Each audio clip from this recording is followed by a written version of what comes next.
నేను ఈరోజైతే రాయలసీమ రుచులు రెస్టారెంట్‌కైతే పోయినా.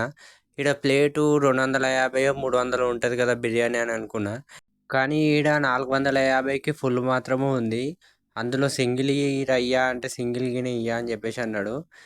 సరే వెనకకి పోదామా అంటే మళ్ళా ఆయనతో ఇజ్జత్ పోతదేమో అని గీనే కూర్చున్నా. ఫోన్ చేసి మా ఫ్రెండ్ గారిని ఒక రూ. 250 ఎక్స్ట్రా కొట్టమంటే కొట్టేసిండు. ఇగో వచ్చేసింది బిర్యానీ. దీన్ని టేస్ట్ చేద్దాం ఎలా ఉందా అని చెప్పేసి. బిర్యానీ క్వాంటిటీ అయితే బాగానే ఇచ్చిర్రు. రైస్ గిన బాగానే ఉంది. పీసెస్ అయితే జ్యూసీగా బాగున్నాయి పీసెస్ గిన. మొత్తానికైతే టేస్ట్ అయితే అదిరిపోయింది. కాకపోతే ఇది ఫుల్ అయింది. నేను ఒక్కడిని తినలేకపోయినా. నా భార్యని పొట్టి తినే అంటే నేను తినా అని చెప్పేసి అన్నది. టేస్ట్ అయితే బాగుంది. ట్రై చేయొచ్చు.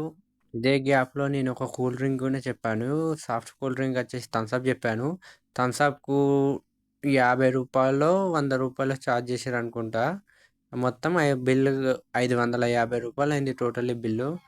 మరిన్ని తిండి ముచ్చట్ల గురించి మన ఛానల్‌ని సబ్స్క్రైబ్ చేసుకోండి, లైక్ చేయండి, షేర్ చేయండి, కామెంట్ చేయండి.